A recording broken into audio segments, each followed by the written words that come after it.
Hello friends, welcome to Creative Medicine. In this lecture, we will learn about. Hello friends, let us now learn some important points about overwhelming post-splenectomy infection. What is overwhelming post-splenectomy infection? So this overwhelming post-splenectomy infection is the most common late fetal complication of splenectomy. It is the most common late fetal complication of splenectomy. It is usually seen around 2 to 5 years of splenectomy. Then whenever there is increased risk of overwhelming post-splenectomy infection, increased risk of overwhelming post-splenectomy infection is seen in malignancy and it is seen in hematological disorders. This also has least risk of trauma. This also causes least risk of trauma. Then this overwhelming post-splenectomy infection can result in almost 40 to 50% of mortality rate. It can result in 40 to 50% of mortality rate. Then if you were asked what is the normal function of spleen, the normal function of spleen is phagocytosis of the capsulated organism. Normal function of spleen is phagocytosis of capsulated organism. Then if you see in the absence of splenectomy,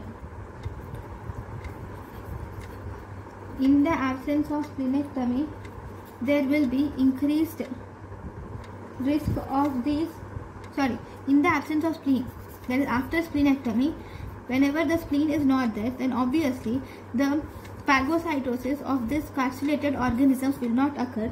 So as a result, there is increased risk of this capsulated organism infections will also occur. So now what are the organisms responsible for splenectomy? So organisms responsible for overwhelming post-splenectomy infection. If you see organisms responsible for overwhelming post-splenectomy infection include, most commonly these are Streptococcus pneumonia, then we have Neisseria, meningitis,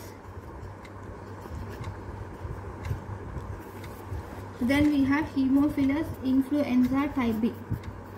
Haemophilus influenza type B. These are the organisms responsible for post-splenectomy infection. Then, if there is a healthy person, in a healthy person, Streptococcus pneumonia, if you see in a healthy person, Streptococcus pneumonia is usually cleared by 5 to 7 days. It is usually cleared by 5 to 7 days. So next, if you see the prevention, how can you prevent this overwhelming post-splenectomy infection? The most important thing is vaccination. So you will have to do vaccination.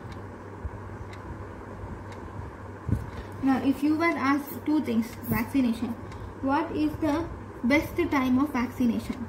Best time for vaccination.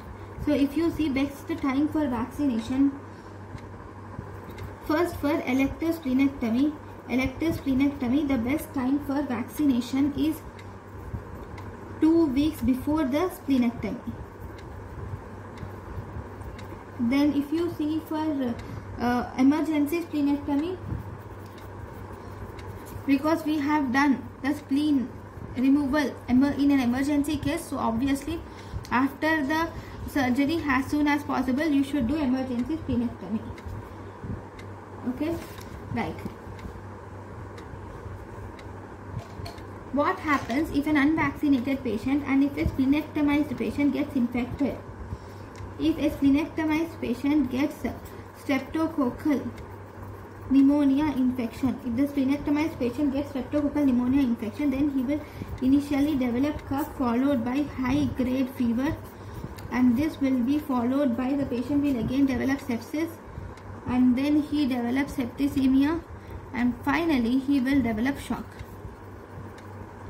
So the patient develops cough, high grade fever, sepsis, septicemia and shock, and finally this might lead to the death of the individual. So these are the important points about overwhelming post-splenectomy infection. Thank you. Thank you, and thank you for watching.